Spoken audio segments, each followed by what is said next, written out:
Hey guys, welcome to an journey of Bash programming in VLSI. In this series, we will be doing high-speed coverage of shell scripting. Stay tuned till the end of this series for a comprehensive coverage.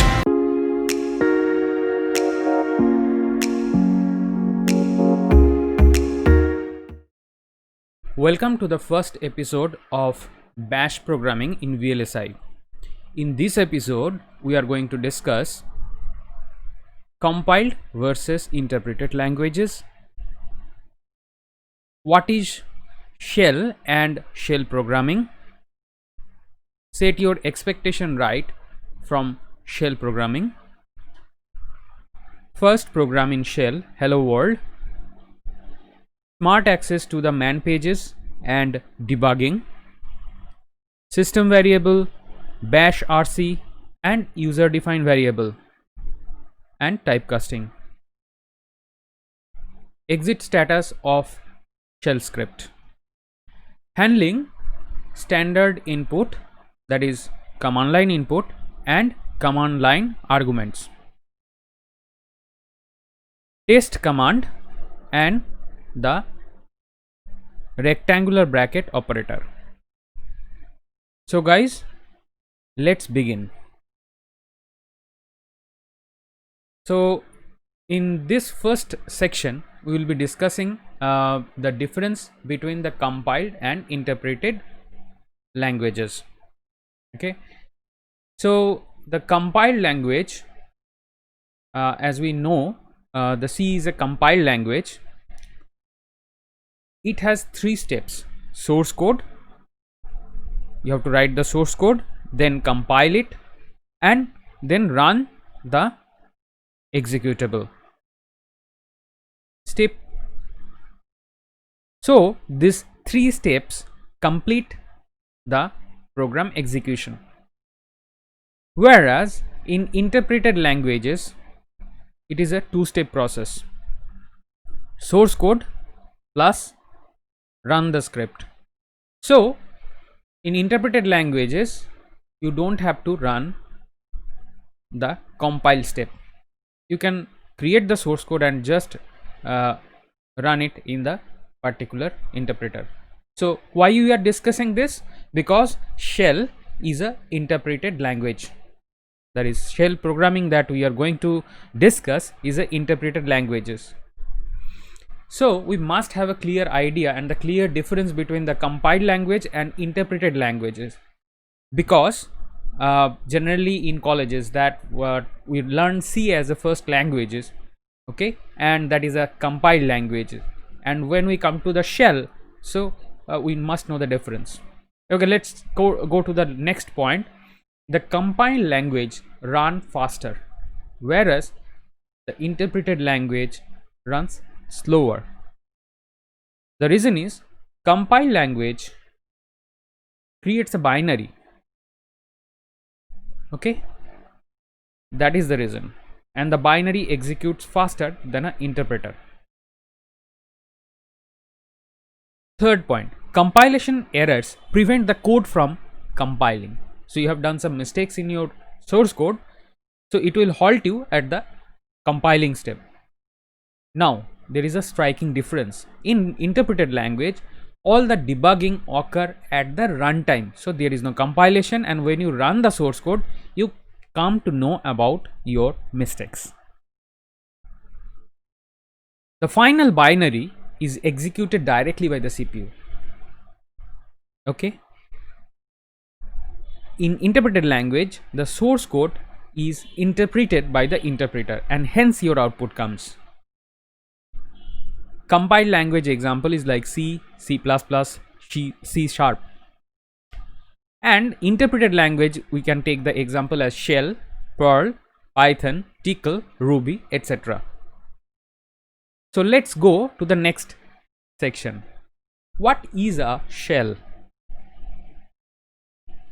Shell can be used in interactive and batch processing mode called scripts. So we have a shell of the Unix or Linux. In that we can process each the programming steps one by one, or we can, that is, will be interactive, or we can dump the entire enter lines of the source code into a file and then run it through the interpreter. This is called script. Shell, for your own command, processes and then executes them. Shell also provide a set of built-in commands. So when the shell in which you are running, right, that comes with a set of built-in commands, that is all these commands you have learned when you have learned the Linux or Unix. Command line binaries can be installed separately and used in the same manner of the shell command. So this is a very important point. When we are using a shell scripting, we have installed some other binary which is not come with the package of your shell, but it can be run in the command line. We can include this binary and its options in the shell scripts itself. A Linux shell defines the system variables to control the behavior of your session. So system variables are a couple of reserved variables which some we can modify and some we can't, that defines different parameters of your session. A session can be simply understood by launch of a terminal. So once you execute a terminal, that terminal pops up like a xterm or a terminal or some other terminal, maybe a KDE terminal. Okay, so all these are terminals, and once you launch, you can just that shell is ready, and you can either source the code, or you can use the interpreter line by line. EDA softwares related system variables can be included in the startup files that your shell reads when you log in or you launch a terminal. So when you include the setup variables that is given by your EDA software vendor, say you are running a synthesis or some physical design step, in that you are using a particular tool from any vendor, and they have some system variable, they have to be there. One common example is LM license file, so that has to be there in your RC file. So what is a RC file? You know it, right? The .csh RC file, or a bash RC file for a bash shell. CSH RC file is for CSH or TCSH shells. Startup files can also contain shell commands for execution immediately after login. So these RC files can have some of the defined set of codes which will immediately run during the login. So the time once you just log into the machine, that time. Okay, so that's all. So let's move on to the next section. Now we'll look about the shell programming. What is a shell programming? A series of individual commands, inbuilt or separately installed, combined into one executable file, is called a shell script. Batch files in MS-DOS is a similar concept. So guys, who you know, right, the MS-DOS, in case you are not familiar, in MS-DOS we can write a batch file, which is very much similar concept in Windows or DOS operating system. Bash is considered a powerful programming shell among all the available shells. Now the shell, because it's directly in touch with the kernel of the Linux, it becomes a very powerful shell apart from all the other shells available.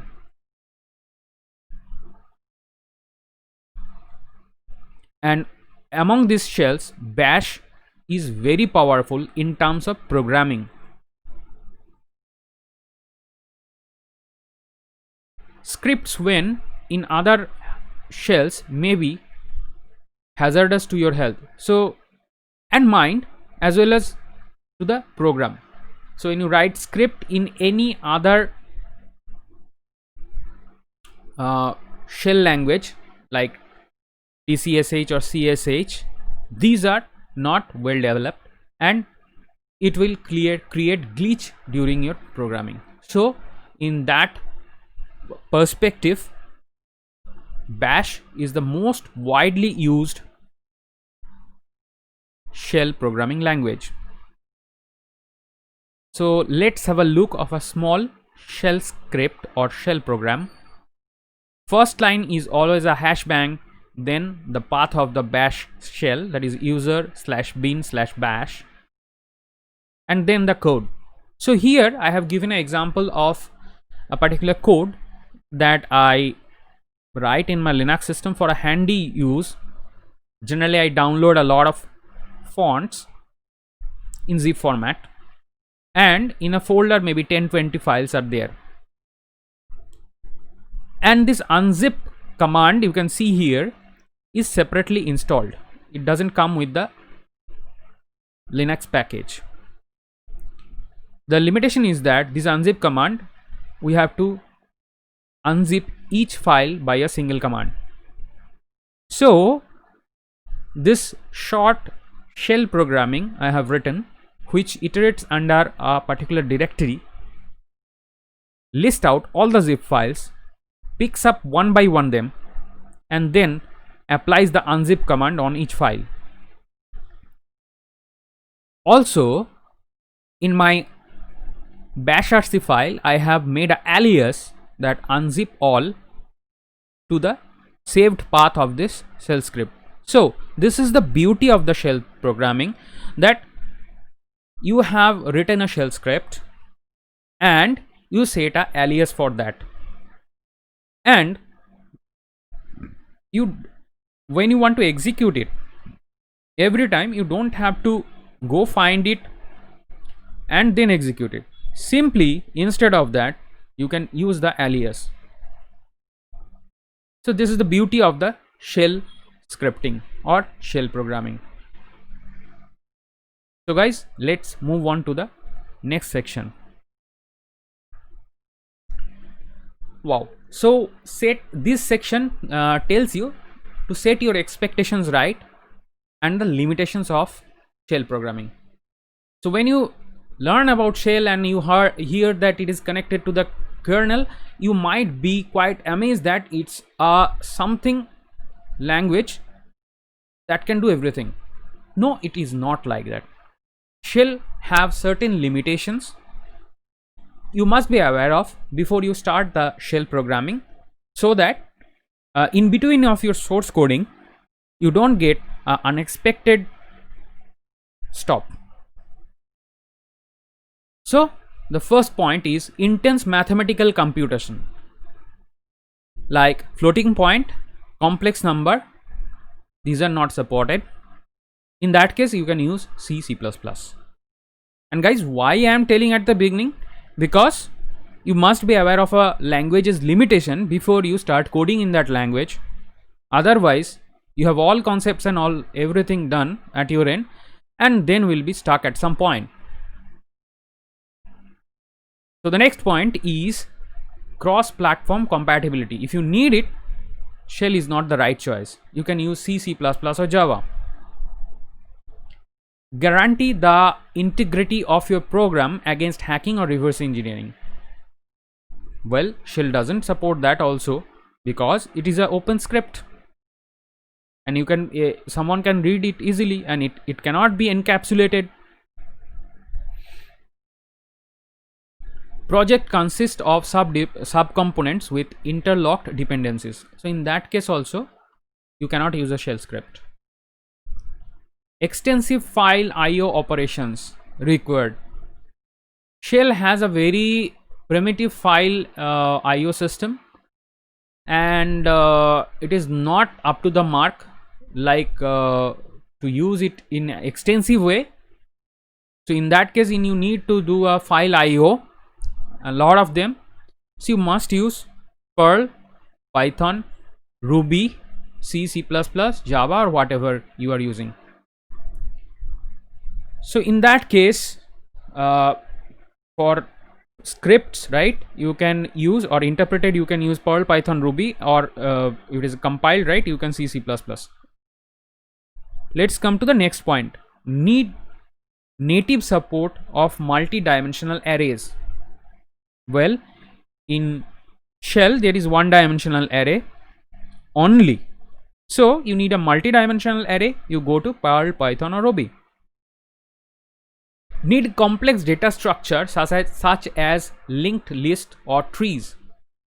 So complex data structures like Perl has hashes, okay, Python has dictionaries, okay, all these things if you need, right, you cannot expect that to be present in shell. So if you are handling large amount of data inside your data structure, you avoid shell scripting, rather you use the Perl, Python, Ruby. Need to guarantee or manipulate graphics or GUI. Sometimes you have to write GUI, shell cannot give it, rather you use Tcl, TK, or Qt. Need direct access to the system hardware or external peripherals. In that case, you can use C, C++.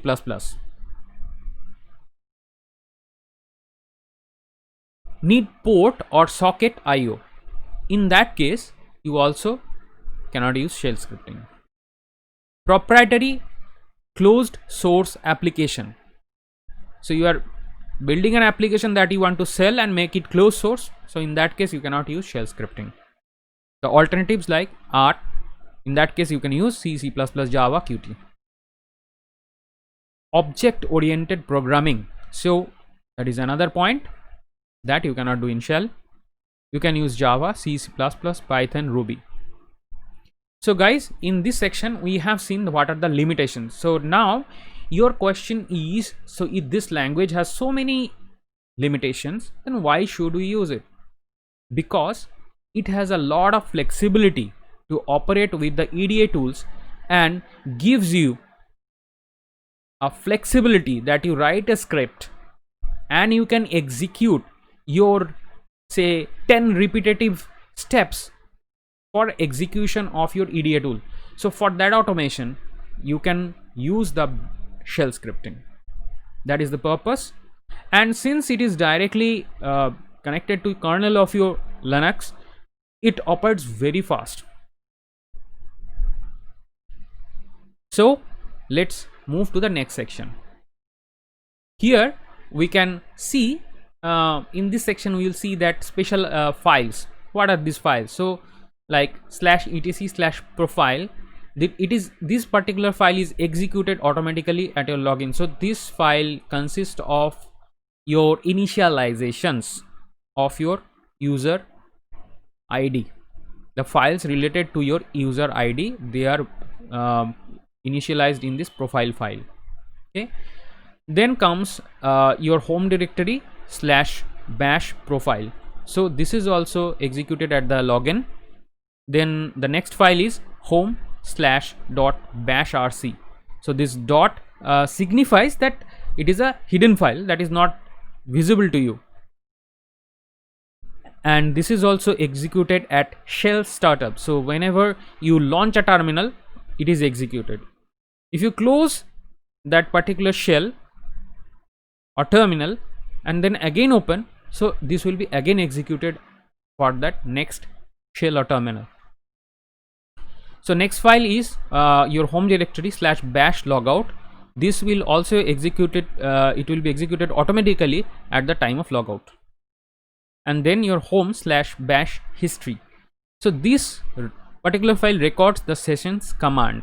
Okay, so guys, these are a couple of special files which you must be aware of, and some point you may need to look into them for maybe debugging or some urgent need.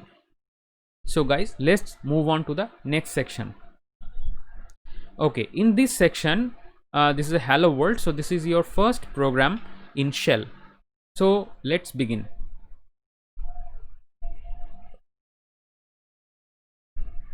Here the first line will be hashbang user bin bash. So this path is in my term, in my installation path. In your case it may be a bit different. So if you run a which bash this command, it will give you this path. So this is a text file that is I am writing now. Hash, then if we write something, that becomes a comment, and we need the comments for our own good. Then comes echo, then within quote hello world. So this completes our hello world code. So then we launch a terminal. We save the file as hello world.sh from the text editor in which we are writing. Make it executable with the chmod plus x command, then the hello world.sh. Then we can execute in the terminal that hello world dot slash hello world dot sh, and then hit enter or return. So guys, there is a small typo here. Underscore came into the third line. Please ignore that. It will be the same as hello world.sh. So guys, so this is the overall idea of a shell script. So whenever you have a shell script, you start with the first line as the same, and then you put all the shell commands inside it, and then save it, then change it to make it executable with the chmod plus x command, and then you run as dot slash hello world.sh and hit enter or return. So guys, so you can try at your end opening a terminal this thing. Okay, so that is easily you can do. So let's move on to the next section, manuals. A manual contains the details of a shell command. Now when I talk about a shell command, it essentially can be any command like ls, like pwd, any command. So all these manuals are written in man pages. These are called manuals. And how we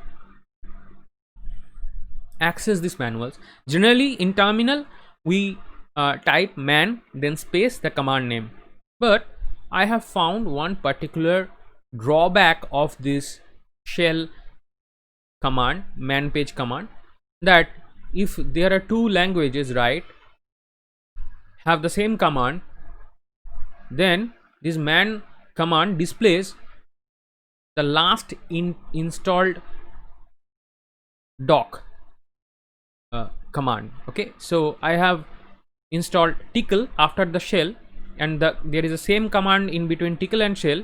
If I type man, then it will display the tickles man command. Okay, not the shells one. So there is a smarter way to deal with this. So here is a snapshot of KDE man page viewer. Okay, so this you can, it is not only KDE, you can install in any of the Linux distros. Okay, this gives you a GUI as well as I'll tell you the benefits.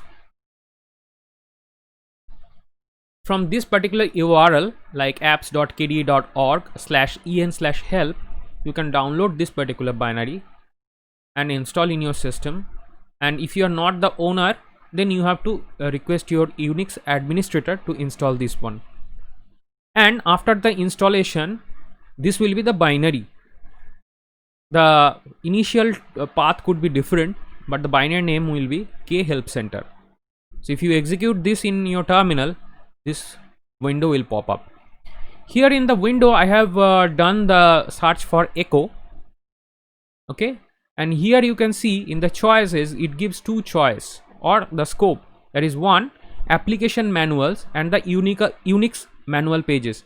Okay, so why these two? I said that there are couple of shell commands that come in bundle of the Linux or Unix, and there are some other binaries like I showed is the unzip that will come, right? So that I have separately installed.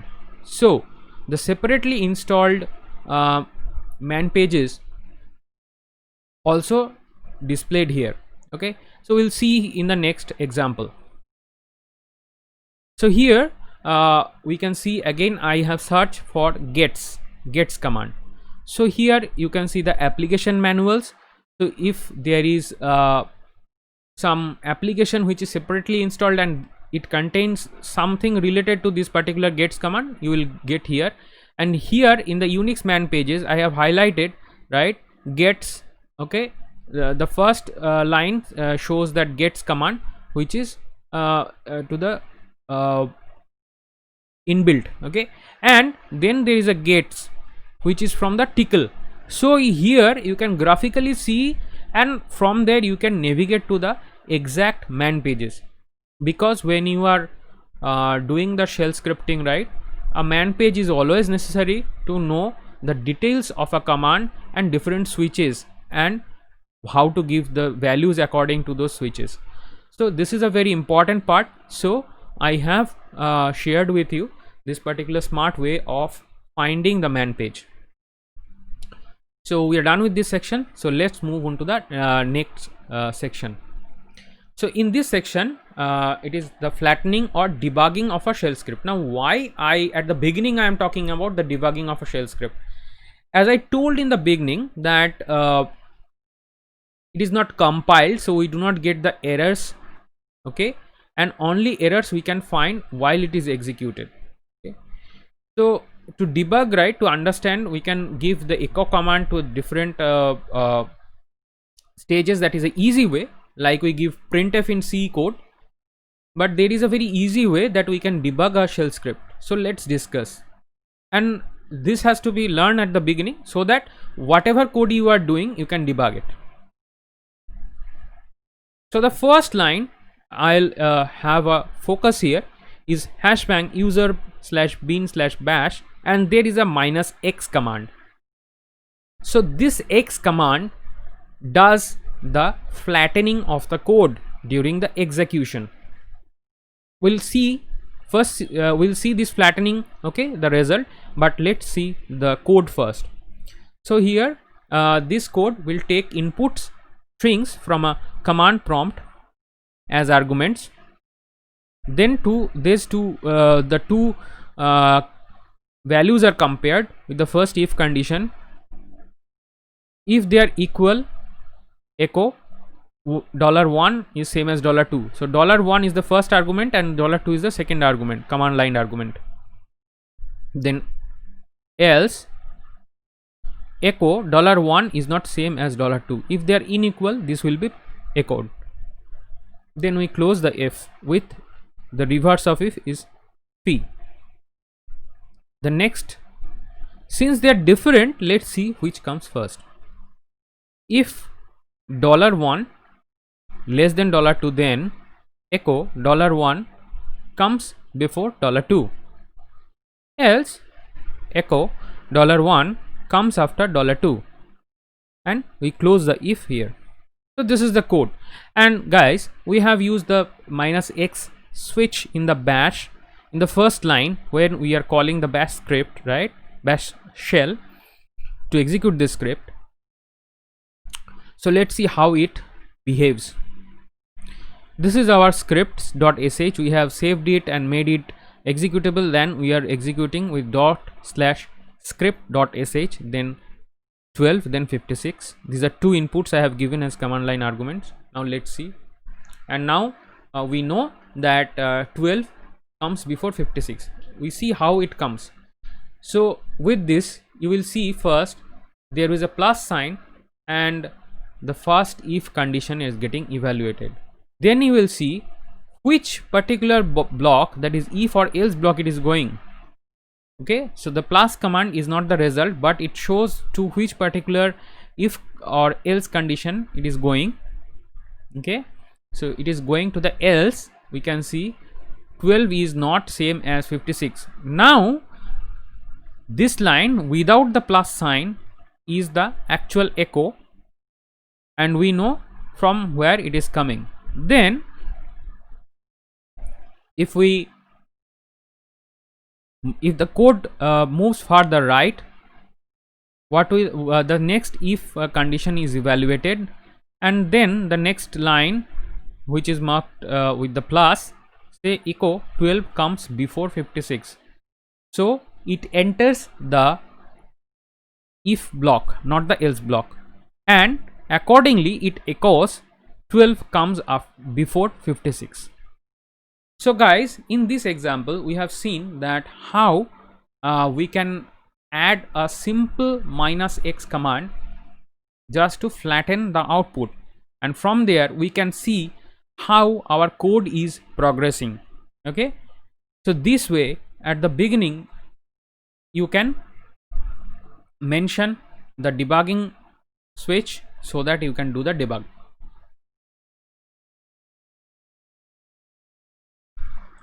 We are done with this section, so let's go to the next section, system variables. So guys, we will in this section we will get familiar with the section system variables, and later we'll tell the significance of the system variables in VLSI. So we begin our script. Okay, this way we are printing the system variables. Echo default shell is the dollar shell. Echo default editor is dollar editor. So this editor, it could be your Vim or it could be Nano, like anything like that. Echo user home is dollar home. Echo current working directory is dollar pwd. Echo system path array is dollar path.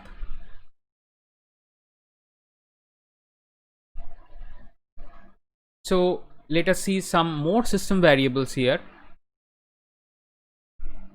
Here it is, the history file, the name of the history file on which editing modes operate, history file size, the maximum number of lines to store the history file. History size is the number of commands to remember in the command history. Bash version, it will tell you the bash shell version. Columns, it will display the number of columns in your display or terminal. It is very essential. We have a x by y aspect ratio, right, and the in of a terminal, right. In that terminal, how many columns are there, and if we want to know the rows, right, if we put lines, so the number of lines or rows will be shown by lines. So term is the type of the terminal that are using. Now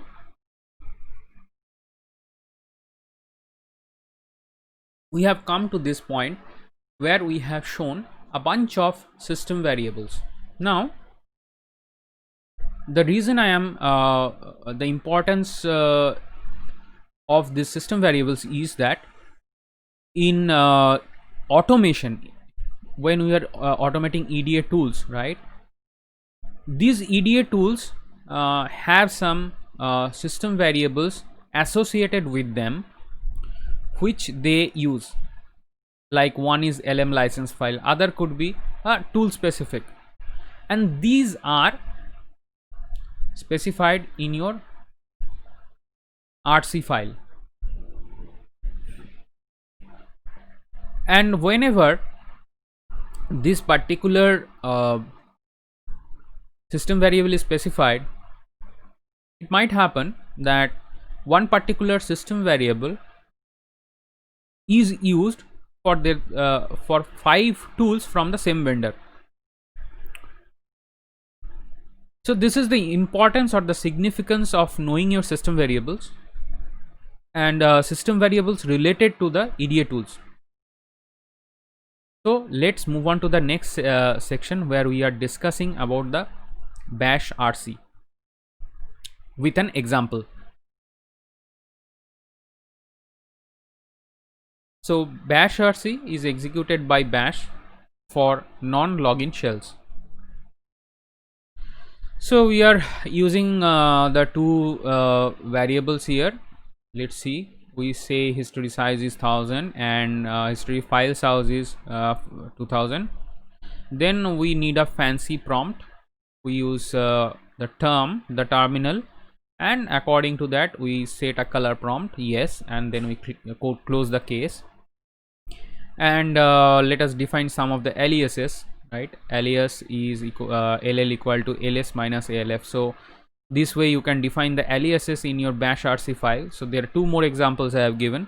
The difference different, it will be different for cshrc file which you may encounter in your VLSI area.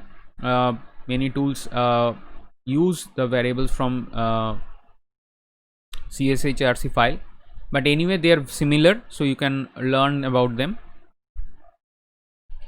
So this is the typical example of a bash rc file. Here you can set the variables like system variables, or you can define an alias, or set a, like here is a case code here, right, which is executed at the beginning. Okay, so this kind of stuffs you can do at the initialization file is the bash rc file. So let's move on to the next section, user defined variables. So in this section, let's begin the script with the path of our bash. Then is the first one is let a equal to 25. This is a, there are two ways you can define the user defined variables. This is the first way, let a equal to 25, and then you can echo $a. Then similarly the next way you can define, that is explicitly you are defining here name equal to Mark Anthony. Okay, this is different, you haven't used let here, but this is also acceptable. The next one is this SSN equal to a number. Okay, we are also explicitly doing it. And then we echo the name of the singer is $name and his social security number is $SSN. Today, the next example is that today equal to backtick date, then backtick end. So this will execute the date command and give the output saved into the variable today. Now we echo today is $today. Another way is by command substitution. So today equal to $, then first bracket date, then close the first bracket, and we echo today is $today. So guys, these are the way you can define your user defined variables.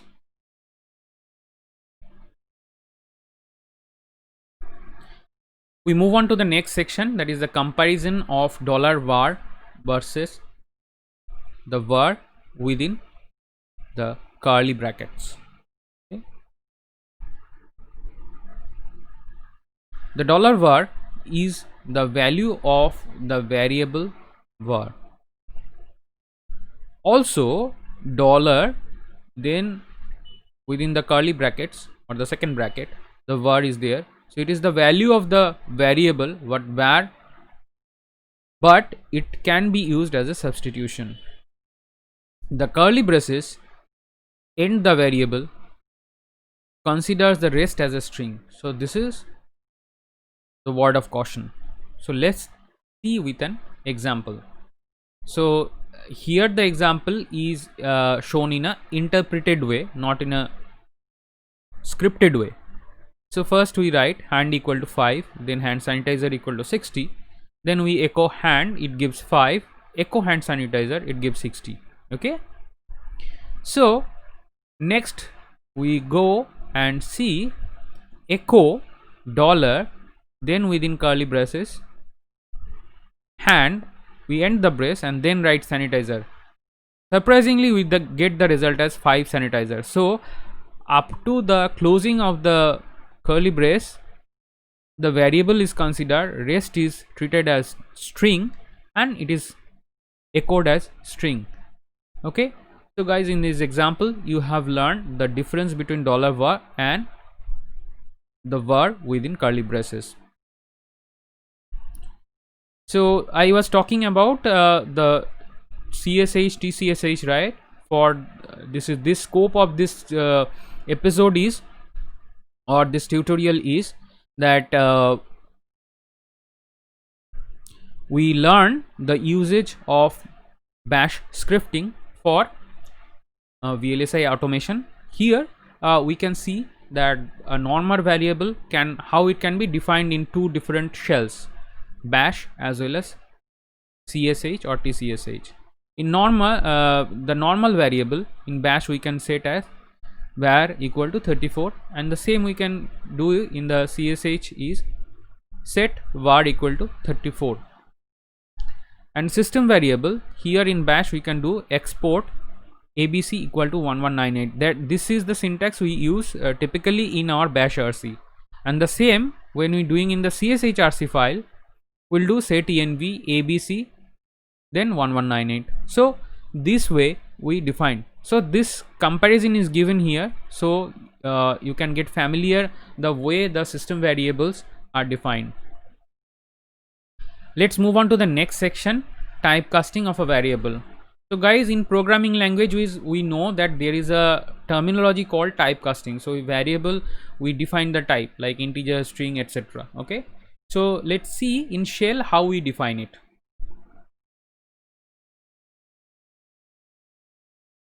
Oh, bash variables are untyped. You get surprised, right? But it is the true. Bash does not segregate its variable by type. Essentially, bash variables are character strings.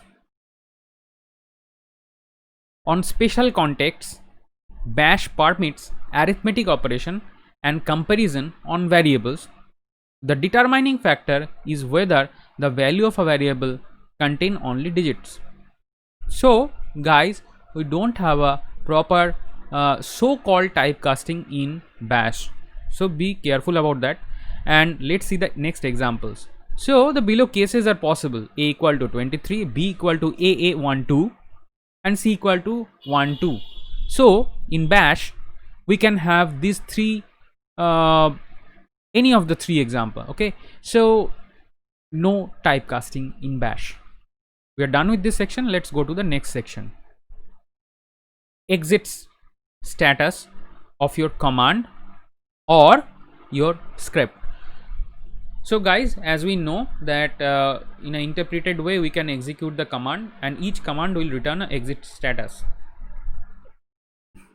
Also, if you write a script and execute it, at the end of the script it will also give a exit status. So let's learn about it. The exit command terminates a script. It can also return a value which is available to the script's parent process. Every command returns an exit status. A successful command returns 0, while an unsuccessful command returns a non-zero value. Likewise, functions within a script, the script itself return an exit status.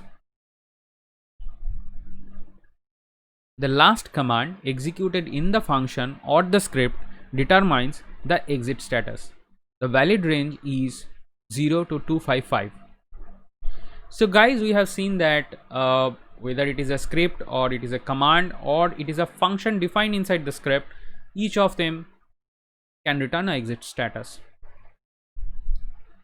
Successful 0, unsuccessful non-zero. This is general convention we are using. So let's learn about the exit status of your script. We take an example here. we call the shell here, then we echo hello world, then we echo dollar question mark. So whenever we use this dollar question mark, it gives us the exit status of, or the just previous command. So this will echo the status, exit status of echo hello world. Okay. Next we define the exit code of this script, exit then 56. Okay, and this valid range, we have written 56, right? So we, how much value we can define, 0 to 255. Okay, so also we can use some if else loop here, and we can define accordingly. Okay, so that goes to okay, you when you define a exit status, you have to document it. Okay, what exit status means what. So this is the exit status of your script, how you can define it. The next section we are going to discuss is reading from standard input. Okay,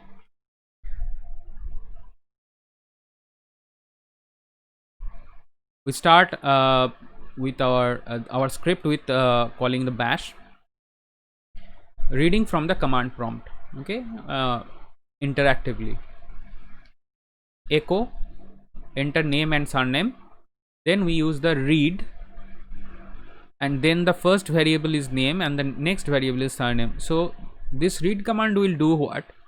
Once you type in your command prompt, once this script is executed, first this echo will print the enter name and surname, and then it will halt at read. So it will wait for your input. You enter name, then give a space, and then surname. So the first one will be taken as name and the next one will be a surname, and they will be stored into the variables name and surname. And then you can echo hello, then dollar name surname. Then we echo enter address. We use read, and we do not specify here any variable, and in this condition this value is recorded in a default variable.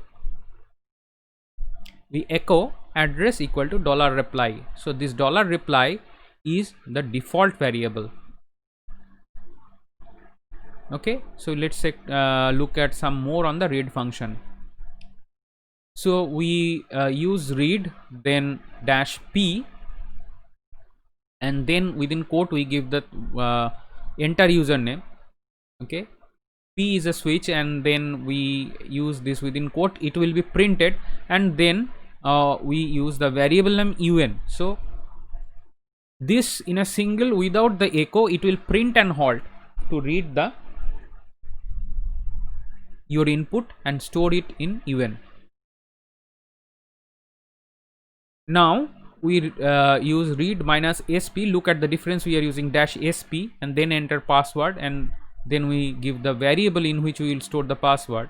Now the difference in between the two is that in the first case, when you are typing, it will be at the same time echoed in your command line, but in the second one it will not be echoed, so that the password you are typing will not be visible to you. So then we use echo, entered username is $un, and the password is $pw. Read like an array. So we can also read array, the series of data into an array.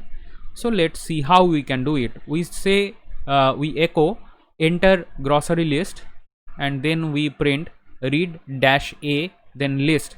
Now this dash a switch will help to store all the data entered by a space, okay, space separated values in the array list.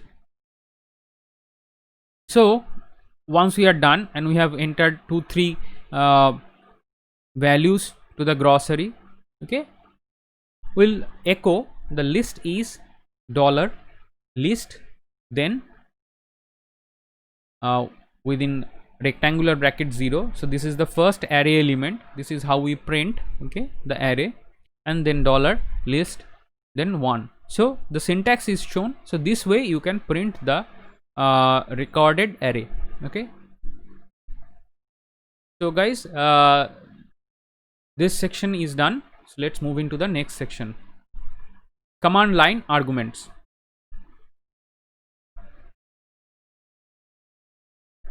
We start our example. The first line is that we call the shell, and command line arguments. This is the comment here. Then we echo inserted command line arguments is $0, $1, $2, $3, $4, and so on. And then we do what?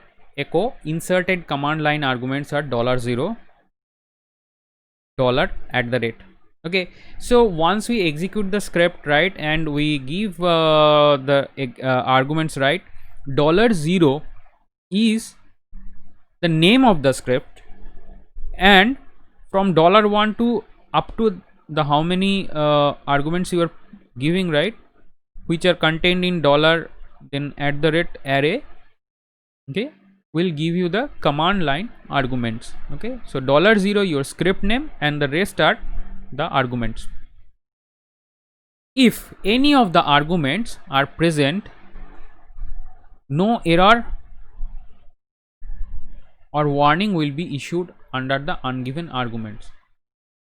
So while typing, right, there is no way of checking that how many arguments you are giving and whether they are say you have to give 5 arguments, right, for your program, and there is no way that the script knows that how many arguments will be entered. Okay, so this thing you have to be much more cautious. So with this section we are done. Let's move on to the next section. Here let's see the details of the command line arguments. Here is dollar then hash.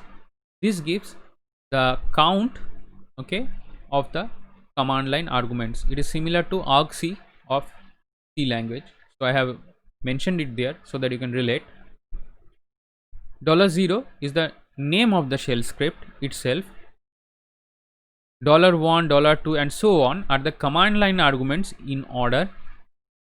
$@ is the array of the command line arguments, and $* is the list of positional argument. It is useful for for loop. This for loop and all will be covering in the next episode, so wait till then. So this particular section we are done. So let's move on to the next section, test command and the rectangular bracket operator. So let's see what are the significance. And before beginning, I will tell that these testings are also applicable to if command. Okay, we'll see in the next episode, but the basic logics remains the same, so that we can get. So there's a skill scripting, right? So even if without the if command we can use this, and that is by using test command. So let's see how. So here the example comes like the test, then the test command is test, and then comes the particular checking, right? Then echo the $? to get the return value of the testing. Also we can start the rectangular bracket, and within it your test expression should be there, and obviously spaces have to be given. Okay, just after the beginning of the bracket and before the closing of the bracket there should be space. Then we echo to get the return value. So this way we can test. Okay, so as I mentioned that 0 is successful and non-zero is unsuccessful, that convention is followed. So here 0 is the return value that with this test or the rectangular bracket operator is 0 is true, return value 0 gives you true, 1 is false, and greater than 1 it has error occurred. So this has 3 different meanings of the return value. 1 gives you true, the condition you are checking. 1 is the false, okay, and greater than 1 error occurred, something that is unexpected happened.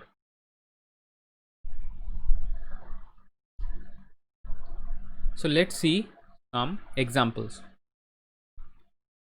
Here hash bang user bin bash. So this is the our first when we call the shell. Echo when a file exists or not. We use test, then -f, then /etc/host. So this will, then we print the echo command. So this will tell us whether this particular file exists or not, okay, and the condition that we have seen in the previous slide, accordingly we can interpret. It is same as within the rectangular bracket -f, then /etc/host, then echo, followed by the echo $? So another checking here we are doing for a symbolic link, echo checking of a symbolic link, and within the rectangular bracket we do -l abc.help. So this abc.help supposed to be a symbolic link, so according to the return value we will judge. So these are the initial example. Let's see some and here we get the return value. So this section is done. So let's see some more, okay, on this. The first line of the script is we call the shell, then echo, it's a directory test, then within rectangular bracket -d, then td supposed to be a directory, and we echo its return value. So instead of the rectangular bracket we can have used the test also, it will give the same. So so this particular thing we can check, right, we are doing some automation and we have used the mkdir some directory, and after that we need to check whether this directory is created or not, okay. So we can check this one, okay, it's a directory or something. So similar way, okay, let's see the file permission test, okay.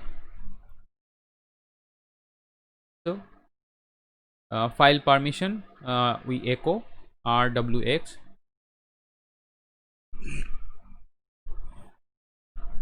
So here we have used -r, then test.txt,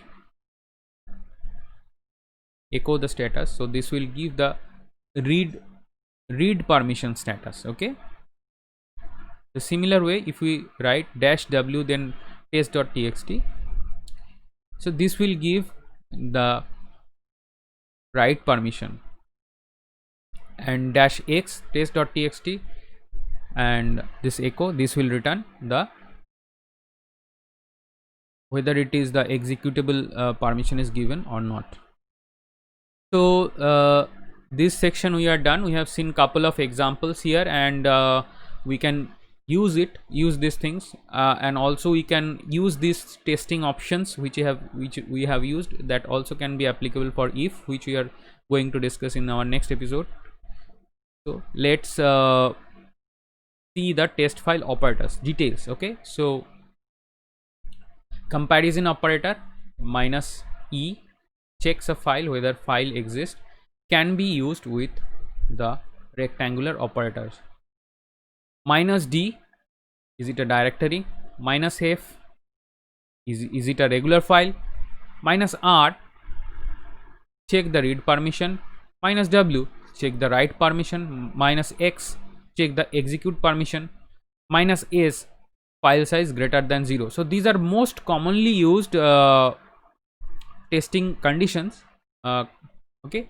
So we have discussed these all are compatible with test, rectangular bracket testing operator, and if statement, okay. So guys, we are done with this slide. I would like to thank you for listening up to this point. For more interesting videos, subscribe to Tech Simplified TV and hit the bell icon for updates.